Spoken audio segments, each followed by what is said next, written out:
said, we're here in the Benson Gallery. There's so many amazing pieces in here.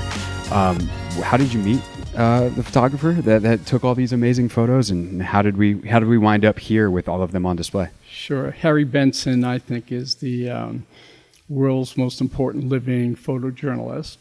And I met him about a decade ago in Florida, started collecting his art, and we're now the largest collector, if you will, benefactor. And I decided, as part of this theme of transformation of the arena, this was a hair salon. And I said, let's turn it into Smithsonian quality gallery. We'll put all of his work here.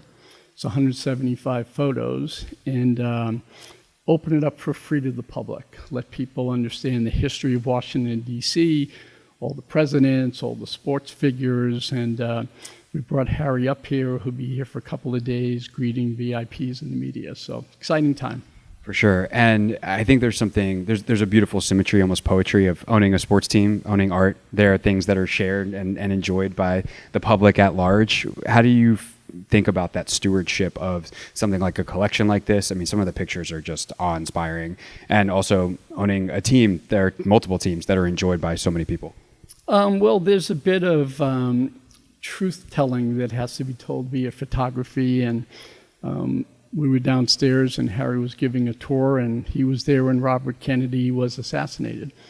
And he was close friends with the family, but he had to take the shot. And so the authenticity to the craft and the art is really important. And he has shared that with everyone. I mean, he was cover of Life magazines, Time magazines. You saw the cover shots that all these represent. And so, sports, entertainment, politics, it's really all comes together here in Washington, D.C. It's why we're the most important city in the world.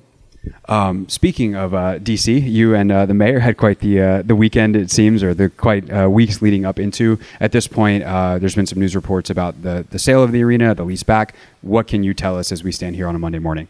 It's just another step in the long road to transforming this building. And, we announced, it seems like forever ago, that, we're staying in D.C. and the city was going to help. They're putting up about $500 million. We're putting up $300 million. This will be a major, I think the largest investment in an inner city existing building since Madison Square Garden. Twice the investment, let's say, of what just happened up in Philadelphia for the Flyers and the Sixers. And it shows a commitment not only to our fans, but really to downtown. And it'll start next summer. We're going to make a major investment on the first floor, the event level, just to have more space for our players. Our players deserve world-class training, world-class locker rooms, film rooms, and the like. And we'll start moving up all 4 floors, and then obviously outside will be the last thing that we finish. We've released some of the concept and ideas and plans. But there's this arms race that goes on with teams. You have to have great facilities. You've got to have great neighborhoods. You've got to have great school systems. What I'm most pleased with is that it feels like we're in it together now with the city. We met with the president of the Metro last week. He came to a game. And he gets how important public transportation is. We've tons of meetings with the police chief. She understands traffic mitigation, sinking the lights, keeping the outside clean. We just need to uplift the services, and the city's made that commitment. And we'll manage everything in the building inside, but the city obviously is responsible for the outside. But I have a real good vibe that this next 25 years after the deal is consummated, and the deal was just presented to the city council. They had previewed it and voted on it previously, and now they'll do another 2 votes, if you will, have public hearings, and my expectation is that this will be approved and we'll move forward. Ted Leonsis with us here on the Team 980. Of course, you're home for Wizards and Mystics basketball. And Ted, I want to bring up the Mystics for a second because the last game of the season, you set the all-time WNBA attendance record. Attendance at ESA was up, and the excitement in the WNBA, concluding in last night's finals, has never been higher.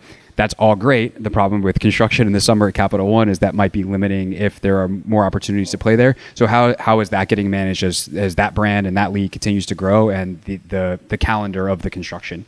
Yeah, it's going to be a real issue, and we've already started to look at where can we play that has 20,000 seats. It'll be a stub period, if you will, three years.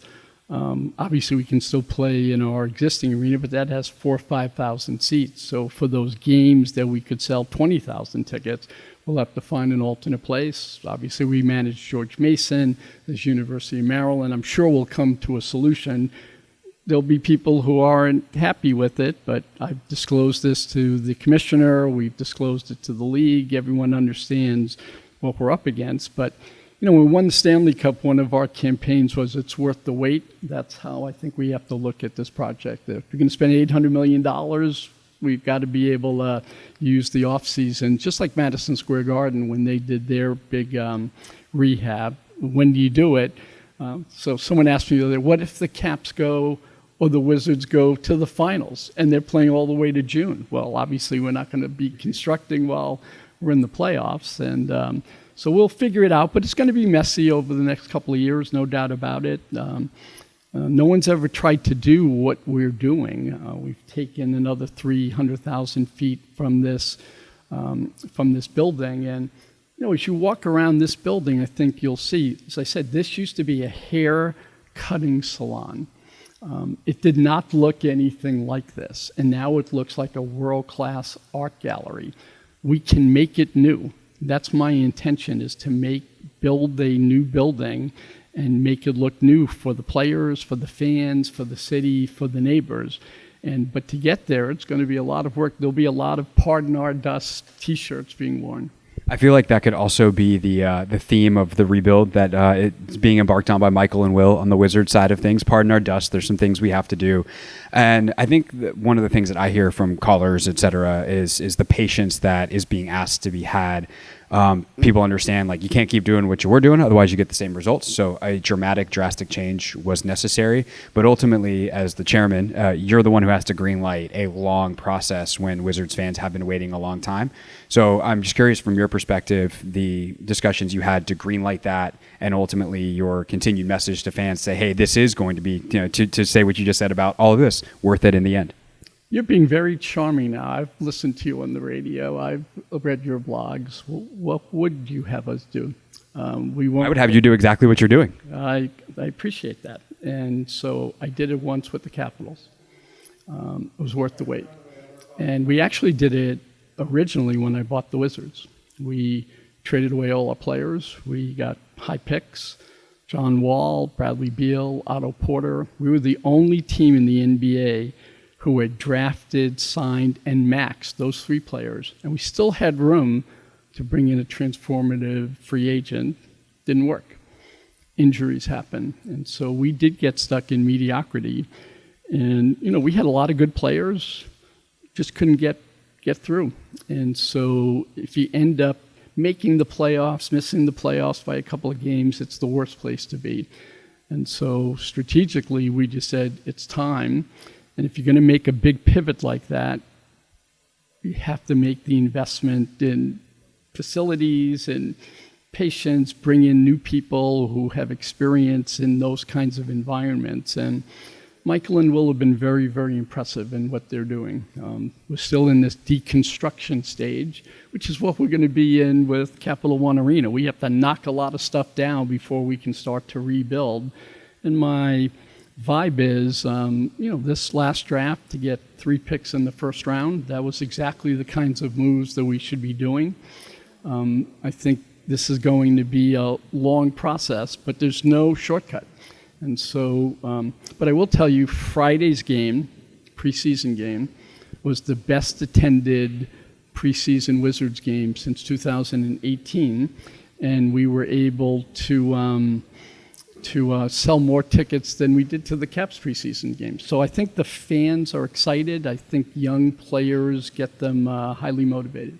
For sure, and it's an exciting time with those 3 first-round picks. Last thing I'll ask you, Ted, is through that process and then restarting it again, was obviously, I'm not trying to discount the fact that luck plays and all the things that you mentioned, but if you're not trying to find lessons and things in life, I guess you don't get to a position that like where you are now. So was there something you learned about building an NBA team, going through it the first time around, seeing how maybe even it can go wrong in ways outside of your control that you take into this one, that as you ask Michael and Will questions to just play your role in this, that you're like, hey, I'm thinking about this in the back of my mind?